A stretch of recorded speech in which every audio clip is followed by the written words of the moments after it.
Hi, this is John again, the owner and developer of VectorDecks.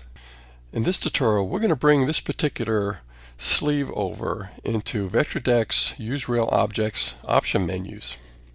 As you see here, I have this template I made to help me when I create new objects and placing them in their proper locations and getting their proper dimensions. For a more complete description of how I use this document, how I brought in this particular PDF and scaled it to create all these different objects, please go back to my Create Your Custom Objects Basics tutorial where I go into this in great detail.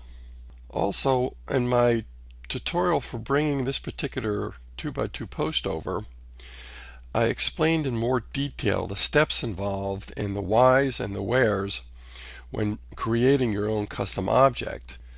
So it might also be helpful to review the tutorial for the post object to have a better understanding of that.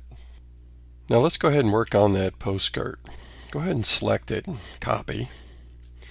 And as I explained in other tutorials, I always like to bring it into a blank document. Then I know I'm working on an object that's not cluttered with any other objects. And also, it's helpful to put it in the document center. So I line it up here and get it right smack there in the center. Now we want to make sure we're working in the right resource browser. So go ahead and click on that little home icon. If it's grayed out, then we are on the right document.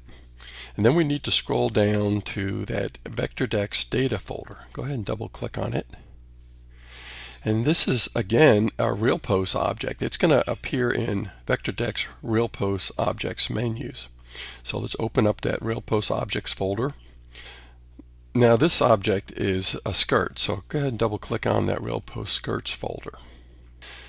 Now here things look a little different. These particular little icons are three-dimensional icons. Again, you can view this as a thumbnail, and then you'll see that little 3 indicating it's three-dimensional, and generally they'll present it in this three-dimensional look. But I like to keep it as a list because as we add more items, this list will grow. Now this is going to be the first item that we're going to bring in to VectorDecks that's three-dimensional.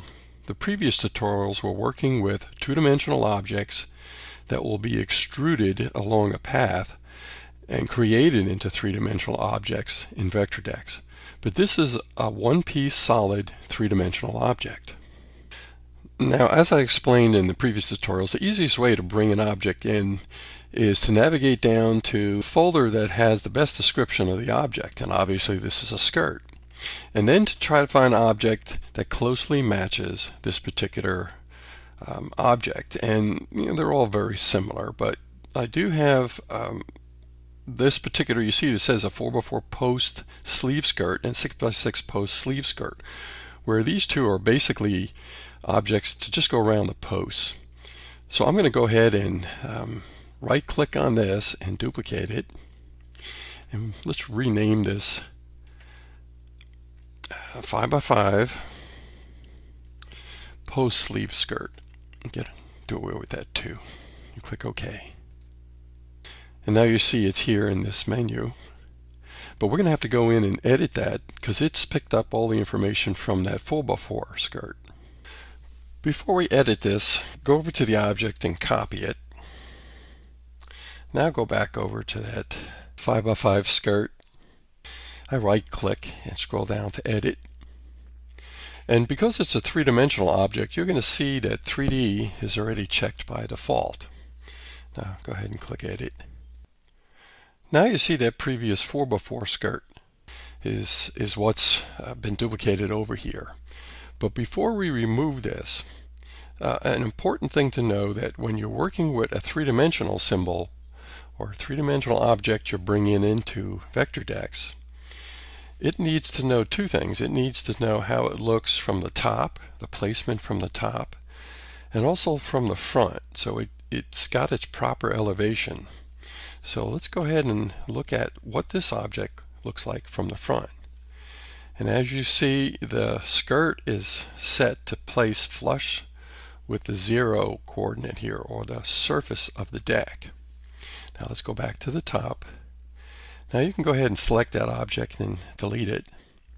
Now we're going to go ahead and paste that skirt that we copied over, but if you copied it from the document in a and it was placed in dead center in the document, you can go over here and select paste in place, and by default it will paste it into the dead center portion of this edit symbol window. It's a little helpful. That's why we centered that object when we brought it over from our working template.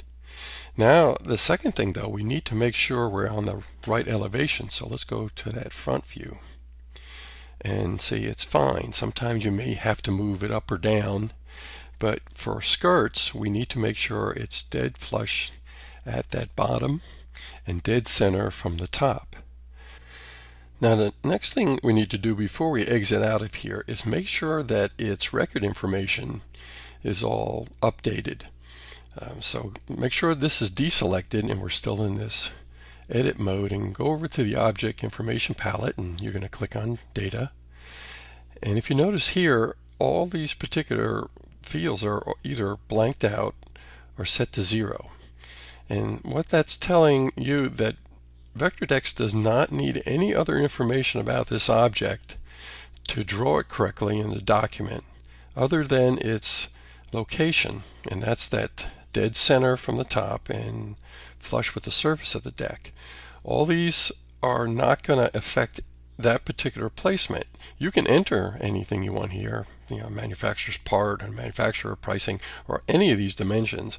It's going to have no effect on the actual placement of the object.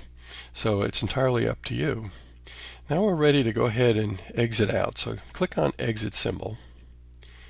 And as you see here, now it's in the document and it's going to be available to you within the VectorDecks menu selections. Now the last thing we need to do is save this as a template so we don't lose all this information we just added. I'm going to go ahead and delete that from this particular document. So we have that blank document, and go over here and select Save as Template. And as I said before, we're using this VectorDecks 10 to bring in all these new rails, and click Save. And it's going to ask me, do I want to replace it? And that's it. Now we have that here, and when we work in the VectorDecks 10 document, it'll be there. In our next tutorial, we're going to go over and bring in both these post caps. One is a pyramid type and one is a flat type, but we'll go over that in our next tutorial.